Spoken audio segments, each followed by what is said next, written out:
మరణం.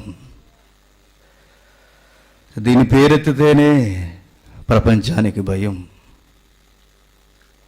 మాటల ధోరణిలో కూడా వినగూడని పదం, వినడానికి ఇష్టపడని పదం మరణం. ప్రపంచ చక్రవర్తుల్ని కాళ్ళ కిందేసి తొక్కినది మరణం.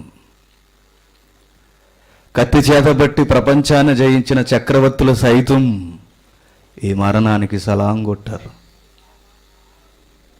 దీనిని జయించలేక అతలాకుతలమైపోయిన అనేక మంది మేధావి వర్గం సైతం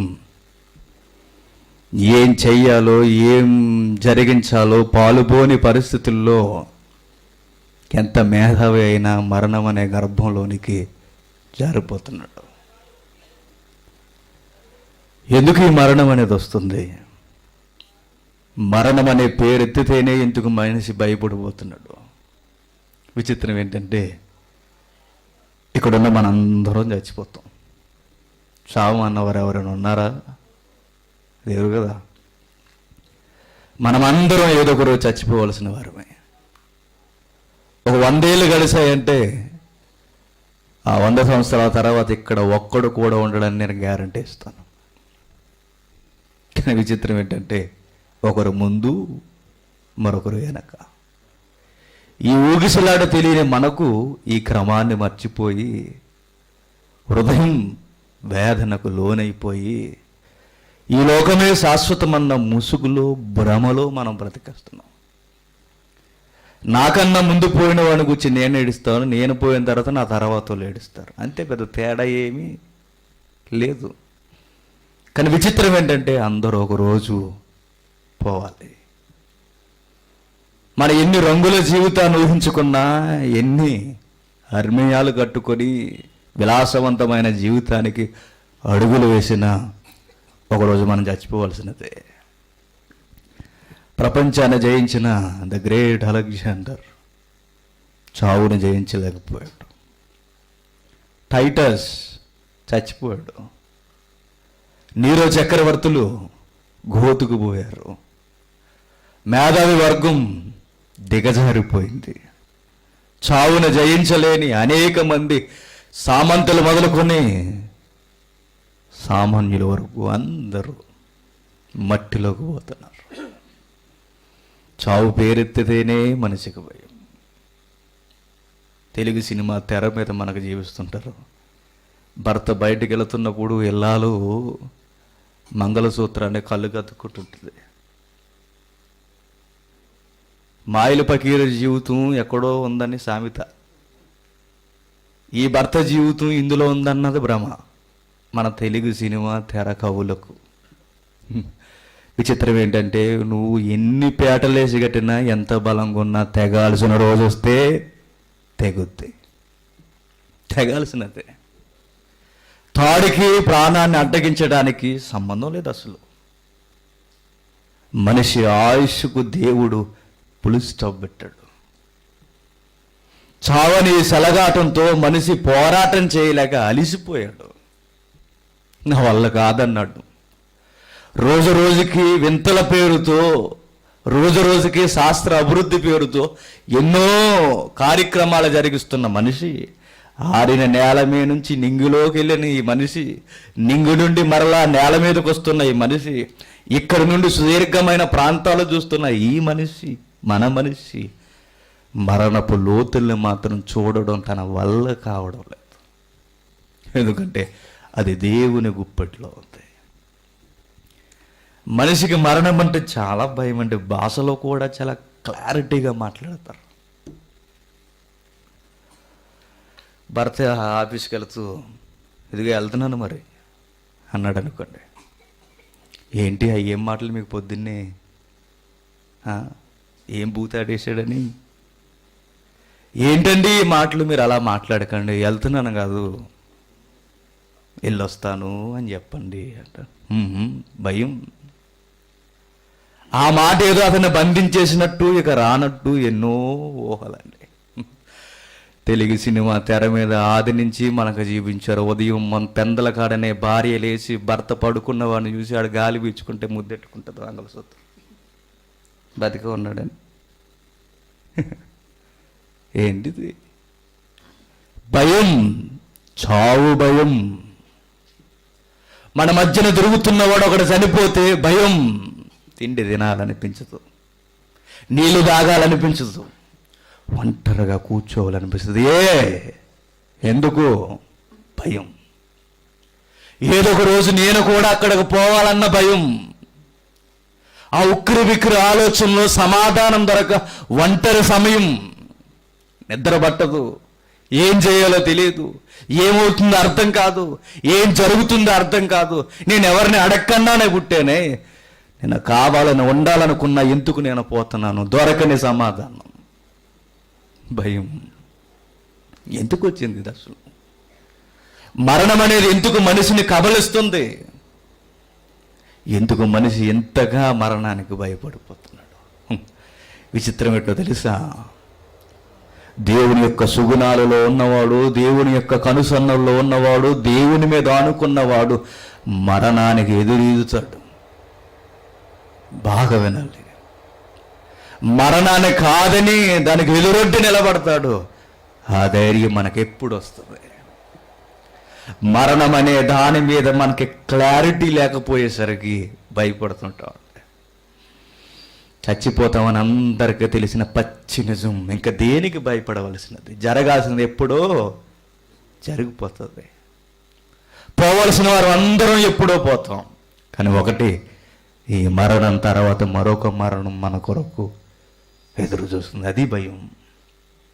దానికి భయం, దాని కొరకు మనం భయపడాలి. ఈ మరణం అనేది అసలు ఎలా వచ్చింది? మనిషిని దీన్ని ఎలా పలకరించడానికి అవకాశం ఇచ్చాడు? ఎందుకు ఈ మరణం వచ్చింది? మనందరికీ తెలుసు, ఆది దంపతులు. వీరు చేసిన పొరపాటు ఏంటో మనకు తెలుసు. అన్నీ తినమన్నాడు, ఇంక్లూడింగ్ జీవవృక్ష ఫలం కూడా. తినవయ్యా, స్వేచ్ఛా జీవితంతో ఉండు, చక్కగా దేవుని కొరకు అనగా నా కొరకు నిజాయితీగా నీ స్వేచ్ఛా జీవితంలో స్వతంత్ర జీవిగా బ్రతుకు. ఇదిగో, నీకెంత స్వేచ్ఛా జీవితం ఉన్నా నా కనుసన్నల్లో ఉండాలనడానికి ఈ వృక్ష ఫలాన్ని మాత్రం తినకు. వద్దన్న పని చేశాడు, పాపానికి వెల్కమ్ చెప్పాడు. విచిత్రం ఏంటో తెలుసా? ఆ పాపం అనేది రాకమునుపు ఆత్మ వేరు శరీరం వేరు అనే పదానికి అర్థమే లేదు. బాగా వినాలి. పాపం అనేది రాకమునుపు ఆత్మ వేరు శరీరం వేరు అనే మనిషి అన్న పదానికి అర్థం లేదు. మనిషి అంటే ఆత్మ శరీర కలయిక. ఎప్పుడైతే పాపం జరిగిందో, ఆదాము పాపం చేసి ఆ పాపానికి ఆకలేస్తే మరణాన్ని పిలుచుకుంది. పాపానికి జీతం ఏంటి? మరణం. ఎప్పుడైతే ఆ పాపం ఆకర్షించిందో, ఆ పాపాన్ని ఇతడైతే ఎప్పుడు ఆకర్షించాడో వెంటనే అది ఆకర్షించింది మరణాన్ని. పాపం యొక్క జీతం మరణమైతే మరణం వచ్చి మరణం పేరుతో మనిషిని రెండుగా ఎడగొట్టేసింది. అప్పటి వరకు మనిషి అంటే ఒకే అర్థం, ఆత్మ శరీర కలయిక. ఎందుకు నాలో నుండి ఆత్మ విడిపోవాలి? అసలు నేనన్నదే ఆత్మ అయితే, నేనన్నదే శరీరం అయితే, అసలు నేనన్నదే రెండు కలయిక అయితే, నేనన్నది ఎందుకు వేరైపోతుంది? రెండు అర్థాలుగా ఎందుకు మిగిలిపోతుంది? దీనికి ఒకే ఒక అర్థం, మరణం వచ్చింది. పాపం అనేది వచ్చి మనిషిని రెండుగా విడగొట్టేసిందండి. ఆదాము తప్పు చేశాడు. ఆదాము తప్పు చేస్తే మనకెందుకు వచ్చిందని అనకు. కొన్ని రోగాలు తల్లిదండ్రులను బట్టి వచ్చేస్తాయి. వంశ పారంపర్యం అంటారు చూసారు, అట్లా అన్నమాట. మరణం కూడా రోగం. మనం తప్పు చేయలేదు అనడానికి వీల్లేదు. నువ్వు అప్పటికే ఆదాములో ఉన్నావు. ఆదాము మన పితరుడైన ఆదాము తప్పు చేసేసరికి ఆదాము చేసిన ఆ తప్పుడు క్రియకు జీతం మనం అందరం పుచ్చుకుంటున్నాం. నేను ఏం తప్పు చేశాను, నాకు షుగర్ వచ్చిందంటే మీ నాన్నకు ఉన్న కనుక వచ్చింది, అంతేక మళ్ళీ తప్పు న్యాయం అనడానికి వీల్లేదు. నేను ఏం తప్పు చేశాను, నాకు బీపీ వచ్చింది, మీ అమ్మకు బీపీ ఉంది కనుక నీకు వచ్చింది, అంతే. నేనేం తప్పు చేశాను, మరణం వచ్చింది, ఇది రోగం. మన పితరుడు మన నెత్తి మీద పెట్టిన రోగం ఇది. ఈ రోగాన్ని అందరూ జయించడం వల్ల కాదు. ఎందుకంటే మనుషులందరూ పాపం చేస్తున్నారు కనుక. పాపం చేసిన ప్రతి ఒక్కరికి మరణం సంప్రాప్తమైపోతుంది. ఎవడో జయించలేకపోతున్నాడు. మరణంలో కొట్టుమిట్టాడుతున్నారండి. పాపం చేయక మునుపు ఆదామ వలన గమనించండి. పాపం చేయక మునుపు ఆదామ యొక్క జీవన శైలిని గమనించండి. చాలా విచిత్రంగా ఉంటుందండి. వారికి అన్న చెప్పాడు కదా, బట్టలే లేవు. అసలు వస్త్రాలు ఎందుకు వేసుకోవాలి?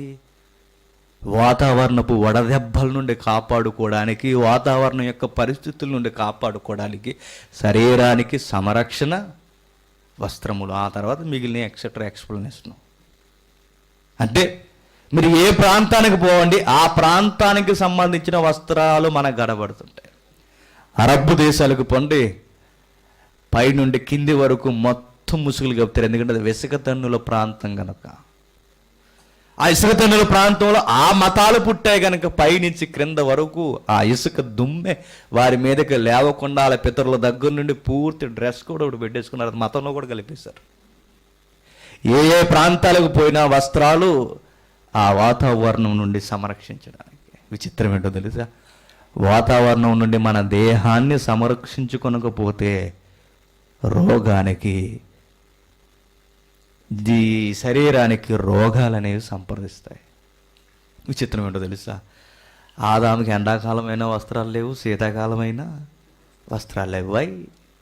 ఎందుకు? ఎందుకంటే వాతావరణాన్ని బట్టి బాడీ మెయింటెనెన్స్ అయిపోద్ది. అదండి ఆదాముకున్న బాడీ. ఏ వాతావరణానికి తగ్గట్టుగా ఆ వాతావరణాన్ని జయించగలిగే శక్తి ఆదాము యొక్క దేహానికి ఉండేది, ఆది దంపతులకు ఉండేది. వారికి వస్త్రాలతో పని లేదు. విచిత్రం ఏంటంటే రోగం అన్న దానికి అర్థమే లేదు. బంతుల్లా ఉండేవారు. ఎప్పుడైతే పాపం చేశారో మొత్తం నాశనం అయిపోయిందండి అవస్థ అంతా. మరణాన్ని కోరుండి తెచ్చుకున్నారు. అక్కడి నుండి మనిషి ఆయుష్ దేవుడే తగ్గించడం ప్రారంభించాడు. అప్పటి వరకు ఆయుష్కి లెక్క అనేది లేదు. అప్పటి వరకు ఆయుష్కి ఇన్ని దినాలు అనడానికి అర్థమే లేదు. ఎప్పుడైతే ఆదాము తప్పు చేశాడో ఆయుష్ కుదింపబడుతూ వచ్చేసింది. 1000, 120, 80, 70. ఇండియా జీవితం 60. జీవితం అంతా పడిపోయింది. అప్పుడప్పుడు శాస్త్ర ప్రపంచం కొన్ని విచిత్రమైన స్టేట్మెంట్లు ఇస్తుంది.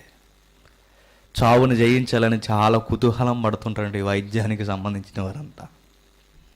బాగా అబ్జర్వ్ చేశారు దేహాన్ని. అసలు ఎలా చచ్చిపోతున్నాడు మనిషి? అసలు ఏ ప్రమాదం జరగకపోతే మనిషికి ఒక రోజు వృద్ధాప్యం అనేది ఎందుకు వస్తుంది? ఈ తల వెంట్రుకలు ఎందుకు ఊడిపోతున్నాయి? ఎందుకు మెరిచిపోతున్నాయి? ఎందుకు ఇవన్నీ జరుగుతున్నాయి? అసలు ఈ దేహంలో ఈ ఒడిదుడుకుల మార్పు ఏంటని బాగా అబ్జర్వ్ చేసింది శాస్త్రం. విచిత్రం ఏంటంటే వారు ఆశ్చర్యపోయే ఒక సంగతి వారికి బయలుపడింది. మన దేహంలో ఒక కణం ఉంటుందండి, దాన్ని మైక్రోకాండ్రియా క్రోమోజోమ్ సి అంటారు దాన్ని. అదేం చేస్తుంది తెలుసా?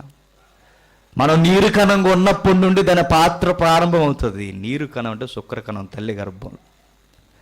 అక్కడ నుండి మన దేహ నిర్మాణంలో కీలకమైన పాత్ర పోషిస్తుంది.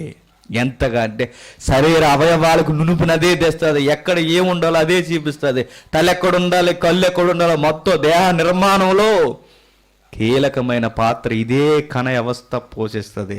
విచిత్రం ఏంటంటే ఇదే మనిషిని ఎదుగుదల చేస్తుంది. ఒకరోజు ఇదే మరలా మనిషి మీదకి తిరగబడుతుంది. అప్పుడు ఎలా అయితే మనిషిని కట్టుకుంటూ పోయిందో అలానే మనిషిని మరలా నరుక్కుంటూ వచ్చేస్తుంది.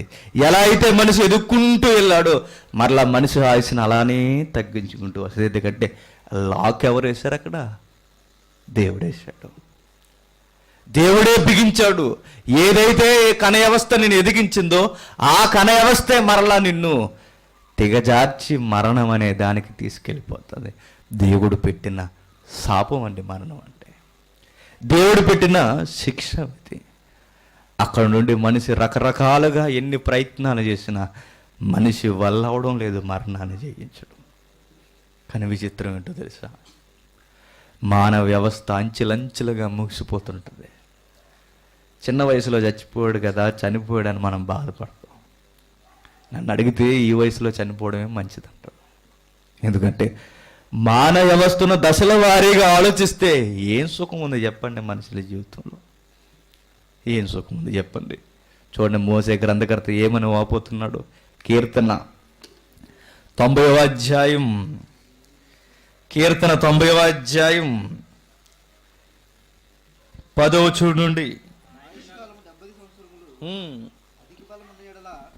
మా ఆయుష్కాలము 70 సంవత్సరములు, అధిక బలము ఉన్న ఎడల 80 సంవత్సరములగును.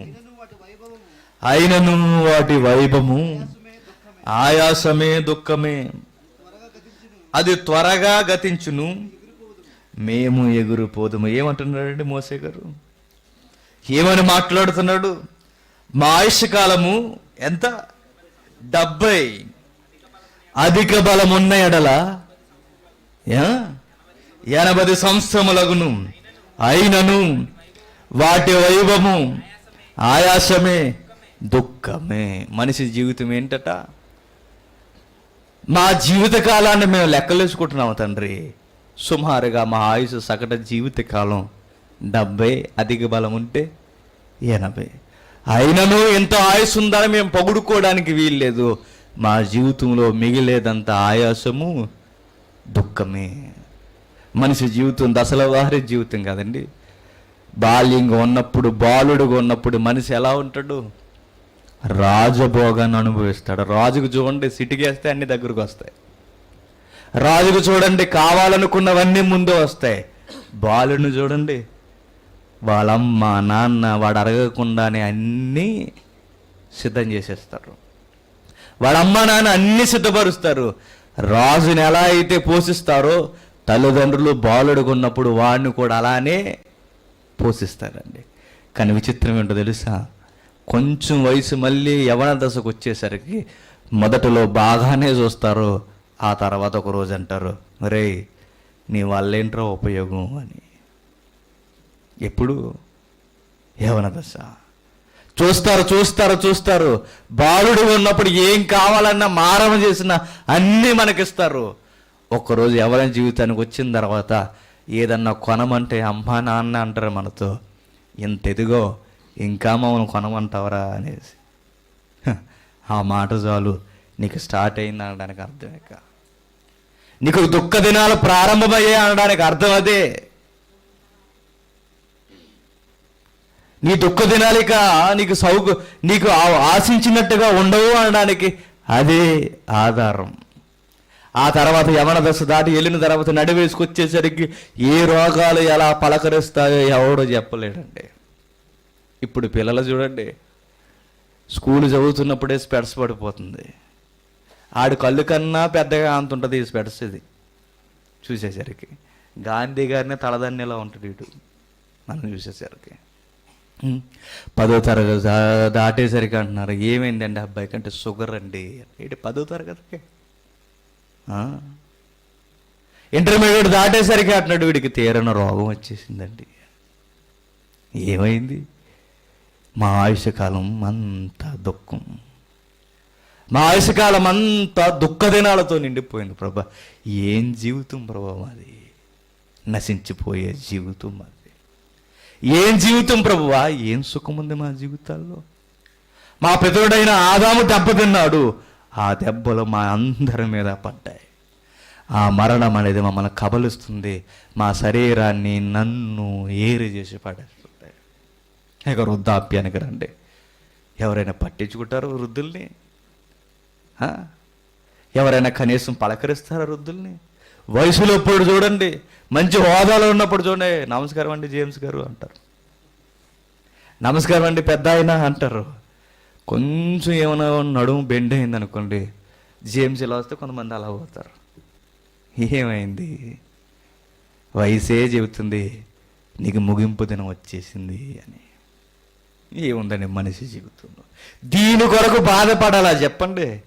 చచ్చే ఈ జీవితం కొరకు, మాసిపోయే జీవితం కొరకు, ఆవిరైపోయే జీవితం కొరకు, ఒక రోజుకి పువ్వులా వాడిపోయే దేహం కొరకు బాధపడడం అవసరమా? అవసరం లేదు. అధిక బలం ఉన్న ఎడల ఏముంది? అధిక బలం ఉన్నా ఆ ఉన్న కొద్ది జీవితంలో ఆయాసము, దుఃఖమే. వృద్ధులను చూడండి, బాధేస్తుంటుందండి. అనాథాశ్రమంకి వెళ్ళండి, ఒక్కొక్కరిది ఒక్కొక్క గాథ, ఒక్కొక్క బాధ. ఒక ముసలిదాన్ని చూసి, ఏమ్మా ఇలా ఉన్నావు, ఏంటి నీ బాధ అని అడిగితే, ఏం చెప్పమంటావయ్యా, ఆకలేస్తుంది కానీ తినలేను, తినాలనిపిస్తుంది కానీ తినలేను, ఎందుకంటే తింటే అరగదని భయం, దుఃఖం, ఆయాసం. ఏ అమ్మా ఇలా ఉన్నావు, ఎందుకు ఇంత విసారంగా ఉన్నావు అంటే, నిద్ర పట్టడం లేదయ్యా అంటాం. ఏముందండి మానవ జీవితంలో?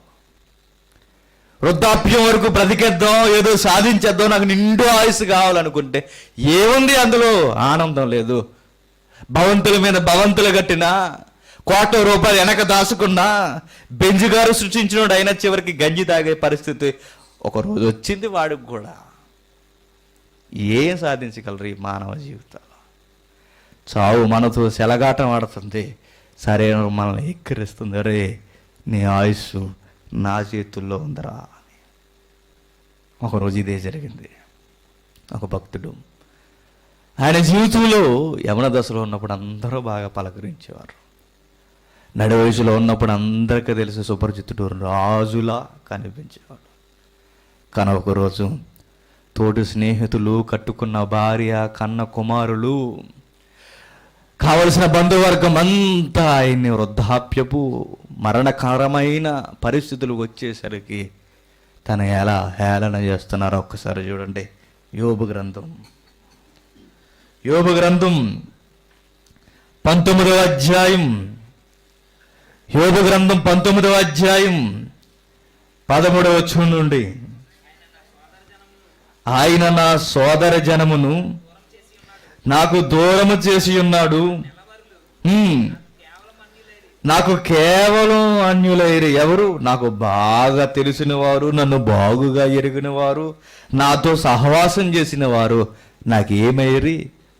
అన్యులైరి. ఎందుకయ్యా యోబు ఎందుకయ్యారంటే, ఎందుకంటే రోగాలతో జీవితానికి చివరి దశలోకి నేను వచ్చేసరికి అందరూ నన్ను వదిలి వెళ్ళిపోతున్నారు. ఏం చేస్తున్నాడో చూడండి. ఇంకా నా బంధువులు నా యొద్దకు రాకి ఉన్నారు, నా ప్రాణ స్నేహితులు నన్ను మర్చిపోయి ఉన్నారు. ఎప్పుడు నీకు ప్రాణ స్నేహితులు చెప్పండి? ఎప్పుడు నీ కొరకు ప్రాణం పెట్టేది చెప్పు? నువ్వు బాగున్నప్పుడు, నీ దగ్గర పైసలు ఉన్నప్పుడు, నీ దగ్గర అన్నీ ఉన్నప్పుడు నీకు ప్రాణ స్నేహితులు. నీ ప్రాణాలే పోయే పరిస్థితికి వస్తే నీ స్నేహితులు నీ దగ్గర ఉంటారా చెప్పు? ఉండరండి. దొంగ స్నేహితులు, దొంగలు. మరణం అనేది తన జీవితం మీద స్పష్టంగా కనబడుతుంది యోబు జీవితంలో. అప్పటి వరకు ప్రాణ స్నేహితులు మై ఫ్రెండ్ యోబు అని పిలిచేవారు. నువ్వు నేను ఒక్కటేనయ్యా, స్నేహానికి రూపం మనమిద్దరమేరా అనేవారు. నీ ప్రాణానికి నా ప్రాణం అడ్డు పెడతానరా అనేవారు. ఈరోజు అంటున్నారట ప్రాణ స్నేహితులు. ఏమంటున్నారట? ప్రాణ స్నేహితులు నన్ను మరిచిపోయి ఉన్నారు. ఎందుకంటే యోబు ఏమైడి? మరణకరమైన భయంకరమైన రోగాలతో బాధింపబడుతున్నాడు. చివరికి సొగసంతా వాడిపోయింది. నమ్ముకున్న స్నేహితులే దూరం అయిపోయారు. చూడండి, మన గ్రామాల్లో అక్కడక్కడ కనబడుతుంటారు, మన ప్రాంతాల్లో అక్కడక్కడ, మన మధ్యతరగతి ప్రాంతాల్లో కనబడుతుంటారు. డబ్బు ఉన్నప్పుడు, నీ జేబులో గల్లమని మోగుతున్నప్పుడు, నీ దగ్గర స్థితిగతులన్నీ బాగున్నప్పుడు, రారా అలా వెళ్దాం, రారా ఎలా తిరుగుదాం, రారా అలా పోదాం, రారా రారా అని పిలుస్తారు. నీకేదన్నా తీరని రోగం వచ్చిందంటే నీ మొహం ఒకడు కూడా చూడు. చూడండి, అక్కడక్కడ కనబడుతుంటారు. మీసాలు పెంచుకుని అటు ఇటు తిరుగుతుంటారు. ఒకప్పుడు అంత లేదు ఇంత లేదు, మేమే ఈరులు సూర్యులు అన్నట్టు తిరుగుతుంటారు. ఒక్కసారిగా వారు కుదేలు పడేసరికి ఎవడు వాడు ఎంక కూడా చూడటం. వాడు అక్కడుంటే వీడు ఎలా పోతాడు? మరి బెస్ట్ ఫ్రెండ్ కదా, డబ్బులు ఉంటేనే బెస్ట్ ఫ్రెండ్, పరిస్థితులు బాగుంటేనే బెస్ట్ ఫ్రెండ్. ఇది నమ్మేసి యువత పాడైపోతున్నారండి. ఈ దొంగ స్నేహాలే మంచివి అనుకుని వారిని వెంబడిస్తూ ఒకరు కలిసి తిరగడమే జీవితం అనుకుని ఒకానొక రోజు ఒకడికి ఏదన్నా జరిగితే వీళ్ళంతా కనబడకుండా పోతారన్న సంగతి తెలియక జర్జాగా తిరిగేస్తున్నారు. ఈ స్నేహాలన్నీ మోసం చేస్తాయి. ఈ మనుషుల బంధాలన్నీ మనం బాగున్నప్పుడే మనతో ఉంటాయి. ఈ దొంగ స్నేహాలన్నీ మన దగ్గర దోచుకోవడానికే ఉన్నాయి. దేవుడిని కాకుండా దేన్ని నమ్మినా మనం మోసపోతాం. జాగ్రత్త. ఇంకా ఏమంటున్నాడు చూడండి. నా ఇంటి దాసదాసీ జనులు నన్ను అన్యునిగా ఎంచెదరు. ఏం చేస్తున్నారట? నా ఇంటి దాసదాసీలు, దాసులందరూ ఏం చేస్తున్నారు? నన్ను అన్యునిగా ఎంచెదరు. ఒకప్పుడు ఎలా ఉండేవారు? యోబు ఊజు దేశానికి ఒక గొప్ప ధనవంతుడిగా కనబడుతున్నాడు. ఆ టైంలో యోబు ఎంతంటే అంత కనుసైగ చేస్తే దాసులు పరుగుమని వచ్చేవారండి. కనుసైగ చేస్తే దాసులు వచ్చేవారు. ఆ దాసుల్ని ఇప్పుడు రమ్మంటే ఏమంటున్నారు? ఎలవయ్యా చెప్పావు కానీ అంటున్నారు. చూసారా? వారి దృష్టికి నేను పరదేశిన ఇంటిని. ఏముందని మానవ జీవితంలో? నువ్వు బాగుంటే అందరూ నీ మాట వింటారు. ఒక్కసారి నువ్వు మంచం పట్టే పరిస్థితులు వస్తే నువ్వు ప్రేమించిన వారు కూడా రమ్మన్నా రారు. విచిత్రం ఏంటంటే నీ నీడన బ్రతుకుతున్న, నీ ఉప్పు తింటున్నవాడు కూడా నీ వైపు ఆ రోజు చూడట. జాగ్రత్త. ఆ రోజు పనివారు కూడా మాట్లాడలేదు యోబు జీవితంలో. ఒకప్పుడు పిలిస్తే గడగడగడగా వణికిపోయి అయ్యా చెప్పండి అయ్యా అనేవారు. ఈరోజు రమ్మంటే వినబడినట్టుగా పోతున్నారండి. కనబడుతుంటారు కదండి అక్కడక్కడ. ఒరే నా ఎంక చూడండి రా అని పిలుస్తుంటాడు. నేను బతిమాలవలసి వచ్చాను, నా పనివాడిని పిలవగా వాడు ఏమీ పలకకుండా ఉన్నాడు. ఏమంటున్నాడట? పనివాడిని రారా రారా అని పిలుస్తుంటే వాడు అసలు పట్టించుకోవట్లేదట. వృద్ధులు చూడండి, 10 ఎకరాల ఆసామంటారు, అదంటారు, ఇదంటారు. వ్యవసాయం చేస్తున్నప్పుడు రైతుగా ఎలగబడుతున్నప్పుడు పిలిస్తే ఎవడైనా పరుగు అని వస్తాడు ఆ రైతు దగ్గరికి. ఒక్కసారి వాడు కాలు కానీ చెయ్యి కానీ రోగం కానీ వచ్చి పడ్డాడంటే దాసుని పిలిచిన వినబడలేనట్టు వెళ్ళిపోతారంటండి. కావాలా ఈ జీవితం నీకు? అవసరమా ఈ జీవితం? చెప్పండి. ఈ జీవితంలో ఏముందండి? అధిక బలం ఉన్నా ఆ చివరి దినాల్లో ఉండేదేంటో తెలుసా? ఆయాసము, దుఃఖమే. ఇంకా విచిత్రమైన పరిస్థితి ఉంది కిందకి. ఇంకా నా ఊపిరి నా భార్యకు అసహ్యమట. ఎవరికట? నా ఊపిరి నా భార్యకే నచ్చడం లేదట. నువ్వు బాగా ఉన్నప్పుడు నిన్ను బాగా గౌరవిస్తుంది ఎవరు? మీ భార్య కట్టుకున్నది. ఒక్కసారి నువ్వే మంచాన పడ్డావంటే ఈ ముసలోడు ఎప్పుడు తెస్తాడో అనేది ఎవరు? ఫస్ట్ భార్యే. నువ్వు అంతలేదు ఇంతలేదు దాన్ని అందలాలు ఎక్కిస్తావు. బతుకున్న రోజులు కావాల్సిందల్లా తెచ్చి పెడతావు. అది కావాలి ఇది కావాలని అడుగుతున్నప్పుడు అన్ని దగ్గరుండి చూస్తావు. దేవత మాదిరి పూజిస్తుంటావు. ఒక్కసారి నీకేమన్నా వచ్చి మంచం పట్టావో నీ వాసన కానీ నీ శ్వాస కానీ తనకి నచ్చదు. ఒకరోజు గుండెల మీద పడుకున్నదే నీ గుండెల మీద తన్నడానికి కూడా తయారవుతుంది. ఒకరోజు నీ నత్తుకున్న పడుకున్నదే నీ వాసన కూడా నచ్చట్లేదంటది. ఒకరోజు పక్కన నిలబడితే నిన్ను చూసి పొలగించిపోయినదే నీ దగ్గర కూడా ఉండడానికి ఇష్టపడడం లేదు. ఎందుకు? అవి చివరి దినాలు. ఇవి రావు అనడానికి ఎవరికన్నా గ్యారంటీ ఉందో చెప్పండి? ఎక్కువ మాట్లాడితే అన్నం పెట్టనంటది. తెలుసా నీకు? ఎగస్టాల్ చేసావంటే నీళ్ళు కూడా ఏమనంటది. ఎవరు? నా ఎముకలో ఎముక, మాంసంలో మాంసం, అంత లేదు ఇంత లేదు, మై బ్యూటిఫుల్ గర్ల్ అన్నావు చూసావా? ఆవిడే. ఇవ్వదు. నమ్మకండి. ఈ జీవితం మాయా. ఈ జీవితపు బంధాలన్నీ మాయా. నువ్వు ప్రేమిస్తున్నానని, నేను కట్టుకున్నానని చెప్పి ఎన్నో మాటలు చెబుతుంది కదా భార్య. నువ్వు చచ్చిపోతే నీతో పాటు చచ్చిపోవడానికి వస్తుందా చెప్పు? ఆయన ఏదో చచ్చిపోడని నేను ఎందుకు చచ్చిపోతానండి అంటుంది. ఓ ఏడుస్తూ ఉన్నప్పుడు ఉంచేమమ్మా బెడ్రూమ్లో పెట్టమంటావని అడగండి. ఉంచుతుందా? తీసుకెళ్ళిపోండి బాబు, నా దేవుడిని తీసుకెళ్ళిపోండి ఇక్కడి నుంచి. మరీ ఇంట్లో పెట్టుకుంటారా? అశుభనం కదా. దొంగ ప్రేమ, దొంగలు. మన చుట్టూ ఉన్న బంధాలన్నీ మాయా. నా దేవత అండి, అదండి, నా ఇంటి ఇల్లాలండి, నా ఇంటి దయ్యం అండి అని చెప్పాక చచ్చిన తర్వాత ఇంట్లో పెడతా అంటే ఊరుకుంటావా? తీసండి ఈ దయ్యాన్ని ఇంక చాలేక అంట. తీసేయండి చాలు.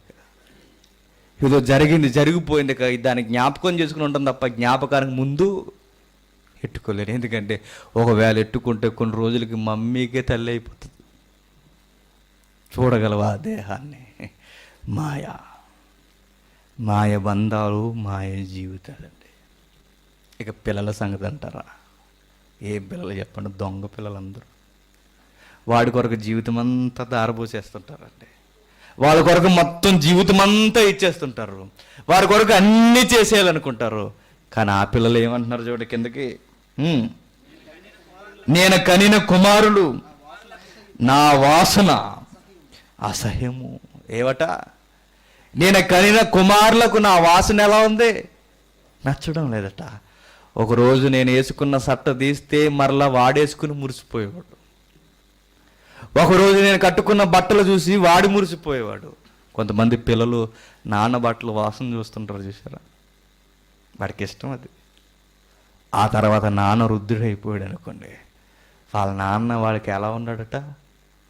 అసహ్యం కొడుతున్నాడట. నాన్న వాసన వస్తున్నాడు అంటాడట. మరి వాడి కొరకే కదరా జీవితం అంతా ఇచ్చేసావు, వాడి కొరకే కదరా జీవితం అంతా దారపోసావు, వాడి కొరకే కదరా జీవితం అంతా త్యాగం చేసావు. ఏమి ఇచ్చాడు నీకు? నువ్వే నచ్చలేదు అంటున్నాడు. నిన్ను చూసి సిరాక పడుతున్నాడు. నువ్వు మంచం పడితే అసహించుకుంటున్నాడు. వద్దు మా నాన్న అంటున్నాడు. పిల్లలు, తల్లులు, బంధువులు, స్నేహితులు అందరూ ఒకరోజు మనల్ని ఒంటరిని చేసేస్తారండి. అప్పటి వరకు బ్రతకడం అవసరం అంటారా చెప్పండి? ఆ జీవితం వరకు ఉండడం అవసరం అంటారా చెప్పండి? నన్ను అడిగితే మంచి సావు ఏంటో తెలుసా? అన్నీ బాగున్నప్పుడు చచ్చిపోవడమే మంచి సావు.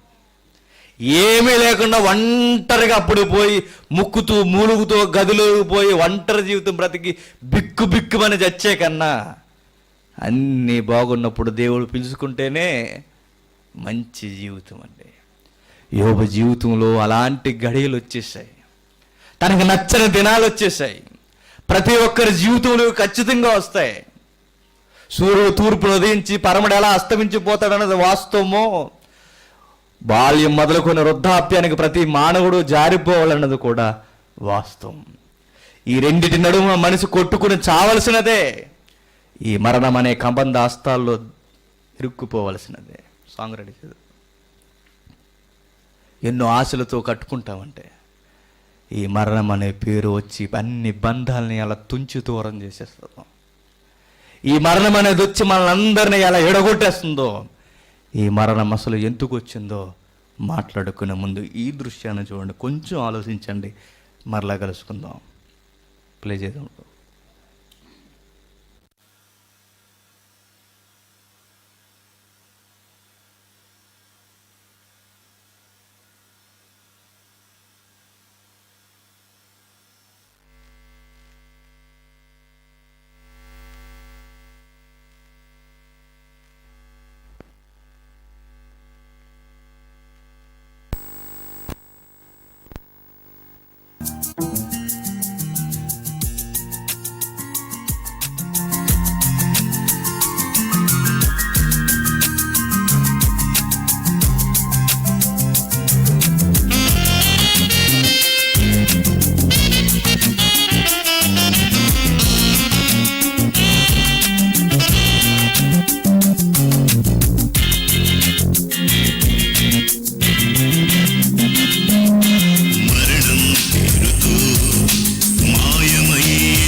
సుమా. మరణం పేరుతో మాయమయ్యే మనుషులు ఈ లోకాన్ని విడిచి వారు ఎటుపోతున్నారు. మరణం పేరుతో మాయమయ్యే మనుషులు ఈ లోకాన్ని విడిచి వారు ఎటుపోతున్నారు. ఈ దేహం మట్టిలో కలిసిపోయినా, ఈ ఆత్మే గాలిలో కలిసిపోతున్నా, యోచించుమా ఇస్తమా, ఆత్మకు మరణం లేదు సుమా, ఈసే రక్షణ నీకు సుమా.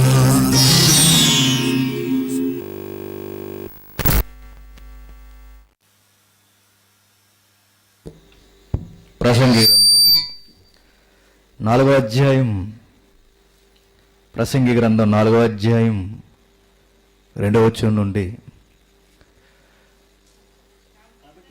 కాబట్టి ఇంకనూ బ్రతుకుచున్న వారి కంటే ఇంతకు ముందు కాలం చేసిన వారే ధన్యులనుకొంటిని.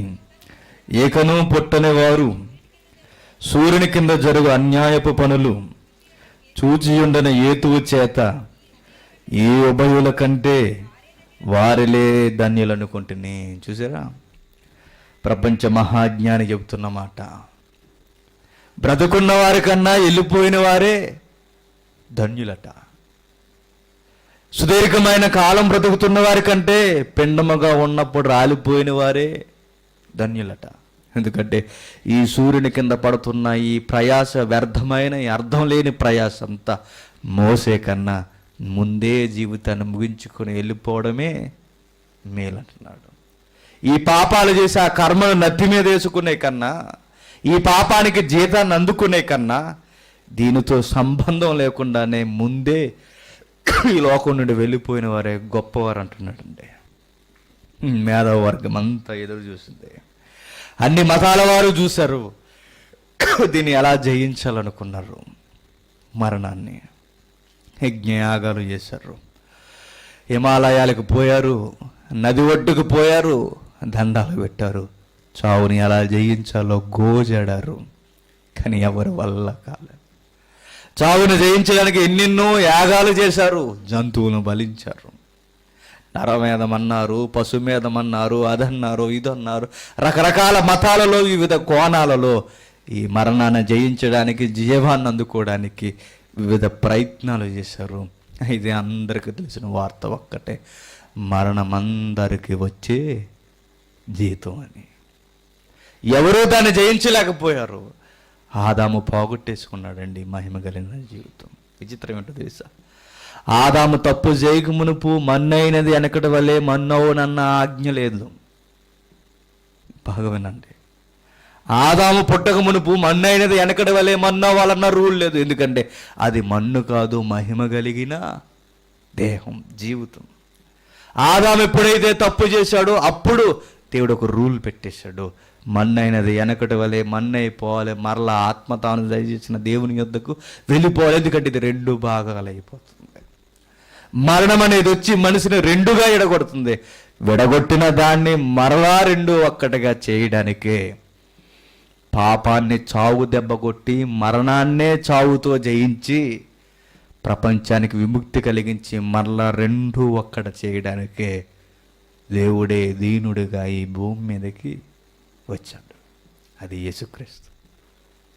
మరలా పోగొట్టుకున్న ఆ మహిమ జీవితాన్ని, దూరమైపోయిన ఆ మంచి జీవన శైలిని, మరలా ఆ వైభవాన్ని మనిషికి అందించడానికే యేసుక్రీస్తు మరలా వచ్చాడు. చావుతో 2గా ఏరైపోతున్న ఇది మనిషి అన్నవాడి జీవితం అసలు ఒరిజినల్గా ఎలా ఉంటుందో ఒక రుచిని జీవించడానికి ఈ భూమి మీదకి వచ్చాడండి. తన సహోదరులు, తనకి ఇవ్వబడిన పిల్లలందరూ మరణంలో కూరుకుపోయి ఇరుక్కుపోయి చచ్చిపోతున్నప్పుడు వారిని విడిపించి ఆ పాపాన్ని దూరం చేసి సావు దెబ్బ కొట్టి ఈ ప్రపంచ నడిబొడ్డున నిలబడి మరణాన్ని అందరికీ దూరం చేయడానికి వచ్చాడు. ఆయనే యేసుక్రీస్తు. హెబ్రీయులకు రాసిన పత్రిక, అపోస్తలుడైన పౌలు హెబ్రీయులకు రాసిన పత్రిక 3వ అధ్యాయం, అపోస్తలుడైన పౌలు హెబ్రీయులకు రాసిన పత్రిక 3వ అధ్యాయం 14వ వచనం నుండి,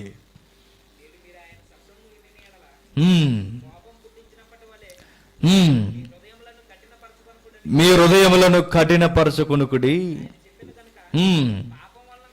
2వ అధ్యాయం 14వ వచనం నుండి. కాబట్టి ఆ పిల్లలు మనుషులైన వారందరూ రక్తమాంసము గలవారైనందున ఆ ప్రకారమే మరణము యొక్క బలము గలవానిని అనగా అపవాదిని మరణము ద్వారా నశింపజేయుటకును జీవితకాలమంతయు మరణ భయము చేత దాస్యమునకు లోబడిన వారిని విడిపించుటకును ఆయన కూడా రక్త మాంసములలో పాలువాడాయను. ఏలయనగా ఆయన ఎంత మాత్రము దేవదూతల స్వభావం ధరించుకొనక అబ్రహాము సంతాన స్వభావం ధరించుకొని ఉన్నాడు. కావున ప్రజల పాపములకు పరిహారము కలుగు చేయుటకై దేవుని సంబంధమైన కార్యములలో కనికరమును నమ్మకమును గల ప్రధాన యాజకుడగు నిమిత్తము అన్ని విషయములలో తన సహోదరులందరి వంటి వాడు కావలసి వచ్చెను. ఆయన శోధింపబడి శ్రమ పొందిన గనుక శోధింపబడు వారికి సహాయం చేయగలవాడై వచ్చాడు. ఏమంటున్నాడు చూసారా? మనుషులందరూ పాపంలో ఇరుక్కుపోయిన తర్వాత పాపానికి వచ్చే జీతం మరణం. ఆ మరణం నుండి మనల్ని విడిపించడానికి, పాపం నుండి మనల్ని రక్షించడానికి, తన ప్రజలను కాపాడడానికి ఈ భూమి మీదకి రక్షకుడిగా ఆయన వచ్చాడు. ఆయన ఎప్పుడైతే వచ్చాడో ఆయన జీవితంలోనే మనకు స్పష్టంగా జీవిస్తున్నాడండి. ఒకరోజు చావన్నది ఆదాము దగ్గర లేదు. ఆ దేహానికి అలాంటి పదం వర్తించదు. ఆ దేహం విలువైనది, నిత్యత్వం కలిగినది. దేవుడు ఇష్టపడిన ప్రణాళిక ప్రకారం ఆదాము ఉంటే ఆ నిత్య జీవం నుండి అటు నుంచి అటే ఆ నిత్య జీవానికి వెళ్ళిపోయేవాడు. ఎప్పుడైతే తప్పు చేశాడో రూటు మారిపోయింది. మరలా తప్పిపోయిన జీవాన్ని మరలా మనకు అనుగ్రహించడానికి, పోయిన జీవితాన్ని మరలా మనకు అనుగ్రహించడానికి యేసుక్రీస్తే భూమి మీదకి రావాల్సి వచ్చింది. మరణాన్ని తన భుజాల మీద వేసుకోవడానికి, పాపాను తాను పరిహారం చెల్లించడానికి, ఆయనే బలి పశువుగా బలవడానికి, ప్రధాన యాజకుడు ఆయనే దేవుని కోప ఉగ్రత పాత్రను ఎత్తుకోవడానికి భూమి మీదకి సరాసరి దిగిపోయాడు. చావుని చావు దెబ్బ కొట్టాడు. అప్పటి వరకు మనుషులందరూ, చక్రవర్తులందరూ, మహానుభావులందరూ చావు ఒడిలో పడుకుండిపోయారండి. ఈయన మాత్రం ఒక విచిత్రమైన సంఘటన, పరిస్థితిని సమాజానికి చూపించాడు. ఇదిగో, మనిషికి మరణం అనేది ముగింపు కాదు, మనిషికి మరణం అనేది మరో జీవితానికి ప్రారంభం అని నేర్పించాడు. చావు అనేది ముగింపు అనుకోకండి. మరణం అనేది ఎక్కడ విడిపోయిందో మరలా ఆ రెండింటిని కలపడానికి, ఆత్మను శరీరాన్ని ఏకం చేసి మహిమ కలిగిన జీవితంలో నిలబెట్టడానికి చేసి చూపించాడు. 3వ దినాన లేచి నిలబడ్డాడు. దేవుని కనుసన్నలో నిజాయితీగా బ్రతికిన ఆయన దేహం 3 దినాల్లో కుళ్ళి పట్టలేదండి. నిజానికి దేహం కొన్ని గంటలు దాటితేనే కుళ్ళిపోతుంది. అలాంటిది 3 రోజులు అయినా ఏమవ్వలేదు, కుళ్ళు పట్టలేదు. తన పరిశుద్ధిని కుళ్ళు పట్టనివ్వలేదు. తన ఆత్మను పాతాళంలో వదలలేదు. విడిపోయిన ఆత్మ, యేసుక్రీస్తు కూడా జరిగింది. విడిపోయిన ఆత్మ ఆ పాతాళ విశ్రాంతి స్థలంలో ఉన్న ఆత్మను మరలా దేవుని సహాయంతో, దేవుని కనుసన్నంలో దేవుడైన ఈయన మరలా వచ్చాడు. విడిపోయిన దేహాన్ని, ఆత్మను ఒక్కటి చేశాడు. ప్రారంభపు పరిస్థితిని మరలా ఈ ప్రపంచానికి జీవించాడు. జీవితం అంటే ఇదయ్యా అని. అసలు జీవితం అంటే వేరైపోవడం కాదు. జీవితం అంటే దేహం ఒక పక్కకి, ఆత్మ ఒకవైపుకి వెళ్ళిపోవడం కాదు. అసలు మానవ జీవితం అంటేనే ఇది అని ప్రపంచానికి నిరూపించాడు. 3వ దినాన లేచి మహిమ శరీరంతో నిలబడ్డాడు. విచిత్రం ఏంటో తెలుసా? అది యేసుక్రీస్తుకే కాదు, మనందరికీ కూడా. నిజమండి, మీరు నమ్మితే నమ్మండి, నమ్మకపోతే పోండి. ఒక విచిత్రమైన ఒక విషయం చెప్పనా? ఈరోజు చనిపోయి మట్టిలోకి పోతున్న మనమందరం నిజాయితీగా యేసుక్రీస్తు కొరకు బ్రతికి ఆయనే రక్షకునిగా కనుసన్నల్లో పెట్టుకుని బ్రతకగలిగితే, ఒకరోజు యేసుక్రీస్తు ఎలా అయితే శరీరంతో సజీవంగా నిలబడ్డాడో మనం కూడా ఒకరోజు అలానే నిలబడతాం. మన దేహాలు ఎక్కడో పూర్తి చేస్తారు, ఎక్కడో కలిసిపోతాయి, ఎక్కడో సిదిగిపోతాయి, ఎక్కడో ఆవిరైపోతాయి. కానీ ఆయన నమ్ముకుంటే ఒకరోజు మరలా ఆ దేహం తిరిగి సజీవంగా నిలబడుతుంది. విత్తనం ఎత్తబడిన తర్వాత చచ్చిపోయి ఎలా అయితే మరలా సజీవమైన రూపాన్ని తెచ్చుకుంటుందో, ఈ మట్టిలో ఎత్తబడుతున్న మనం కూడా ఆయన కొరకు బ్రతికితే మహిమగల జీవితం మరలా మనలోనికి వస్తుందన్నాడు. అది ఇవ్వడానికి భూమి మీదకి ఆయన వచ్చాడండి. చావును చూసి భయపడాల్సిన అవసరం ఉందంటారా చెప్పండి? దేవుని కొరకు నిజాయితీగా బ్రతికితే నీ కొరకు చావు పరారైపోద్ది. ఒకరోజు నీ కొరకు జీవ కిరీటం, నిత్య జీవం ఎదురు చూస్తుందండి. ఈ జీవితంలో ఎప్పుడు ఉండాలి చెప్పండి? దాహాలు తప్ప ఏముంది ఈ జీవితంలో? కానీ ఆ జీవితంలోనికి మనం వెళితే యేసుక్రీస్తు జీవితం ఎలా ఉందో మన జీవితం కూడా అలానే ఒకరోజు మహిమ కలిగిన జీవితంగా నిలబడుతుంది అన్నాడు. కొరింథీయులకు రాసిన పత్రిక ముగించుకుందాం. కొరింథీయులకు రాసిన పత్రిక 15వ అధ్యాయం. అపోస్తుడైన పౌలు కొరింథీయులకు రాసిన పత్రిక 15వ అధ్యాయం 42వ వచనం నుండి. అపోస్తుడైన పౌలు కొరింథీయులకు రాసిన మొదటి పత్రిక 15వ అధ్యాయం 42వ వచనం నుండి. మృతుల పునరుద్ధానము అలాగే శరీరము క్షయమైనదిగా ఎత్తబడి అక్షయమైనదిగా లేపబడును, గణహీనమైనదిగా ఎత్తబడి మహిమ గలదిగా లేపబడును. ఏమొద్దట దేహం? ఇత్తనం ఎత్తబడినప్పుడు అది ఎలా బలహీనంగా ఎత్తబడుతుందో ఆ తర్వాత బలమైన వృక్షంగా లేస్తుంది. మన దేహాలు కూడా మట్టిలో ఎత్తబడిన తర్వాత యేసుక్రీస్తు వచ్చిన ఆ రోజు ఇవి కూడా ఘనమైన దేహాలుగా లేపబడతాయండి. కానీ ఇక్కడితోనే మన జీవితం ముగిసిపోదు. ఇంకా కిందకి చెప్తున్నాను 44. ప్రకృతి సంబంధమైన శరీరముగా ఎత్తబడి ఆత్మ సంబంధమైన శరీరముగా లేపబడును. ప్రకృతి సంబంధమైన శరీరం ఉన్నది గనక ఆత్మ సంబంధమైన శరీరము కూడా ఉన్నది. నమ్ముతారా ఈ మాట? ఈరోజు కనబడుతున్న ఇది కాదు మనిషి అంటే, ఈరోజు కనబడుతున్న ఇది కాదు దేహం అంటే. ఒకరోజు ఆదాముకుందే విలువైన దేహం, మహిమ కలిగిన దేహం, పరిస్థితులు ముందే అంచనా వేసే దేహం, ఏ పదార్థం అడ్డగించిన దేహం, మహిమ కలిగిన ఆ జీవితం మరలా యేసుక్రీస్తు మనకి ఇవ్వబోతున్నాడు. నువ్వు ఆయన కొరకు నమ్మకంగా బ్రతికితే, ఈ దుఃఖకరమైన జీవితానికి నువ్వు స్వస్థ చెప్పి ఆయన సొంత రక్షకునిగా అంగీకరించుకుంటే, మరణాన్ని జయించిన విజయశాలికి నువ్వు రక్షకునిగా స్వీకరించి ఆయన వెనక నువ్వు వెంబడించగలిగితే ఆయన చెబుతున్నాడు, విత్తబడిన నీవు ఒకరోజు నాశనం కాని శరీరముగా లేపబడతాం. విచిత్రమైన పరిస్థితి ఏంటో తెలుసా? యేసుక్రీస్తు వచ్చిన రోజు దేహాలన్నీ లేచిపోతాయండి. ఆ రోజు మీరు నమ్మాల్సినది.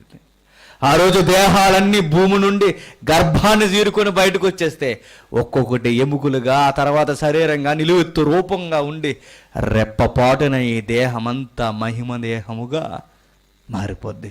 అది ఎలా ఉంటుందని ఒకరోజు నువ్వు అడిగితే, యేసుక్రీస్తు ఎలా ఉన్నాడో మనం కూడా ఒకరోజు అలానే ఉంటాం. అవే లక్షణాలు. ఆయన ఎలా ఉన్నాడో తెలుసా? యేసున తలుపులు వేయబడి ఉండగానే లోపలికి వచ్చేసాడు, మరణించి తిరిగి లేచిన తర్వాత. అంటే ఆ దేహాన్ని ఏది అడ్డగించలేదన్నమాట. ఆ దేహం ఎంత శక్తి కలిగినదంటే అనుకుంటే ఇక్కడ నుండి అంతరిక్షానికి చూస్తూ ఉండగానే కొనుక్కోబడుతుంది, మేఘాల మీద కొనుక్కోబడుతుంది, కావలసిన ప్రదేశానికి వెళుతుంది. ఇంచుమించు దైవ లక్షణాలతో సుమారుగా నిండిపోతుందండి. అది దేహం అంటే, అది జీవితం అంటే. ఆ జీవితం మనకు లేకపోతే అప్పుడు మనం ఏడాలి. ఈ జీవితాన్ని వదిలిపోతే ఒరిగేది ఏమీ లేదు. మనం భయపడవలసినది ఆ జీవితం మనకు రాకుండా శాశ్వతంగా నరకానికి జారిపోయే ఆ మరణం ఉంది. దాన్ని చూసి మనం భయపడాలి తప్ప ఈ మరణాన్ని చూసి భయపడవలసిన అవసరం ఏమీ లేదు. దీన్ని చూసి భయపడొద్దనడానికే మరలా ఆ మరణం నుండి ఈ మరణం నుండి రక్షించి ఒక మంచి జీవితాన్ని మనకి ఇవ్వడానికే యేసుక్రీస్తు ఈ భూమి మీదకి వచ్చాడు. రెప్పపాటున కడబ్రోరం మోగగానే మార్పు చెందిపోతామండి. భక్తి కలిగి జీవితాన్ని కలిగి జీవనాన్ని కొనసాగిస్తే. అదే చెబుతున్నాడు చూడండి 50వ వచనం నుండి అదే అధ్యాయం. సహోదరులారా, నేను చెప్పినదేమనగా రక్త మాంసములు దేవుని రాజ్యమును స్వతంత్రించుకొనవు, చేత అక్షయతను స్వతంత్రించుకొనదు. ఇదిగో మీకు ఒక సీక్రెట్ చెబుతున్నాను అంటున్నాడు. మనమందరము నిద్రించము గాని నిమిషములో ఒక రెప్పపాటున కడబూర మ్రోగగాని మనమందరము మార్పు పొందుదుము. బోర మ్రోగును మృతులు అక్షయులుగా లేపబడుదురు, మనము మార్పు పొందుదుము. ఏం జరుగుద్దట? ఆ రోజు మృతులైన వారందరూ లేపబడతారు. అప్పటికి సజీవంగా ఉన్నవారు రెప్పపాటున మార్పు చెందుతారు.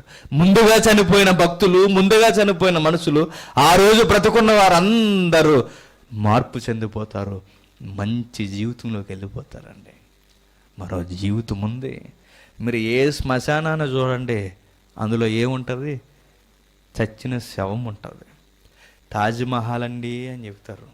విదేశాల నుండి వచ్చి చూసేస్తుంటారండి. వద్దు వద్దు అనకుండా ముందుకు తూగు మరీ చూసేస్తుంటారు. తవ్వండి, లోపల ఏముంటుంది? శవాలు ఉంటాయి. కానీ యేసుక్రీస్తు సమాధి చూడండి, ఏముంది? ఖాళీ ఉంది. ఏం చెబుతుంది? ఇది జీవితం కాదని చెబుతుంది.